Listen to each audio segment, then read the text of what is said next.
Bapak melihatnya kita itu sebetulnya agak takut-takutkah mengatasi permasalahan ini, takut-takutkah dengan Cina? TNI tidak punya rasa takut. Ya saya bilang kita akan bangun pangkalan tidak hanya di Natuna, di beberapa tempat strategis seluruh Indonesia. Halo Sobat Baku Hantam, Pak Prabowo memang berjanji untuk memperkuat pangkalan militer kita di Natuna dan akan membangun pangkalan-pangkalan militer lainnya di timur Indonesia.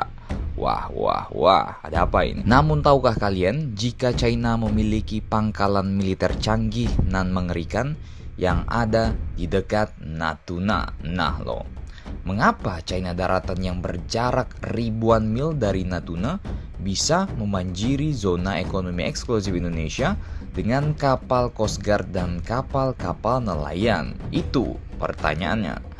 Ternyata diam-diam China memang telah membangun pangkalan militer yang tidak jauh dari pangkalan militer TNI di Natuna. China memang terkesan mudah merotasi dan menambah perkuatan armada di sekitar Natuna untuk mengawal kapal-kapal nelayan mereka. Dilansir dari Indomiliter Citra Satelit, ternyata militer China mempunyai basis militer yang cukup kuat dan modern yang lokasinya tak jauh dari Pulau Natuna. Diketahui jarak antara Pulau Natuna dan pangkalan China di Fiery Cross Reef adalah 405 mil laut atau setara dengan 750 km. Buset dah.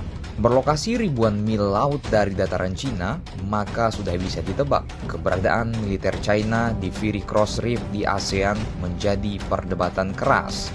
Lantaran Pulau Karang ini statusnya masih diperebutkan oleh Vietnam, Filipina, dan Taiwan. Ayo, siapa yang berani ngelarang China ngebangun di Laut China Selatan? Amerika saja masih punten lur kalau lewat laut itu. Memang pada tahun 2014 yang lalu China telah memulai proses reklamasi untuk memperluas permukaan di pulau seluas 240 hektar tersebut. Begitulah strategi China mencengkram ASEAN, mereklamasi di tengah laut dan kemudian diterobos dan diklaim menjadi wilayah China. Wah, inginku berkata kasar, tapi itu China, bukan Vietnam. Bangsat juga ya, maaf. Dalam citra foto satelit, kuat dugaan pulau hasil reklamasi itu telah berubah menjadi pangkalan militer modern yang terpadu. Bukan hanya terdapat dermaga untuk sandar kapal perang dan landas pacu untuk pesawat militer, melainkan Fiery Cross Reef kini telah dipasangi sistem pertahanan berupa rudal hanyut dan rudal anti kapal.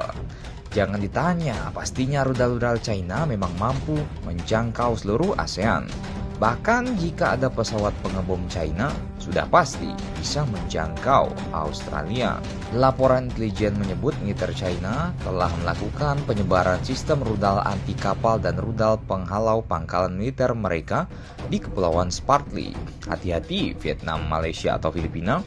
Kalau kalian salah masuk, mungkin reaksi China bisa ngerudal kepala-kepala kapal kalian. Pangkalan militer China ini juga difasilitasi untuk mendukung operasi udara. Selain fasilitas hanggar, pangkalan Fiery Cross Reef kini telah dilengkapi runway sepanjang 3.000 meter yang dapat didarati beragam jet tempur sampai pengebom strategis Shen H6 series. Ya, ternyata pangkalan militer China ini sangat-sangat superpower, bos. Jika kita tidak cool, mungkin barbel melayang. Nah loh. Bagaimana menurut kalian? Silahkan baku hantam kalian di bawah.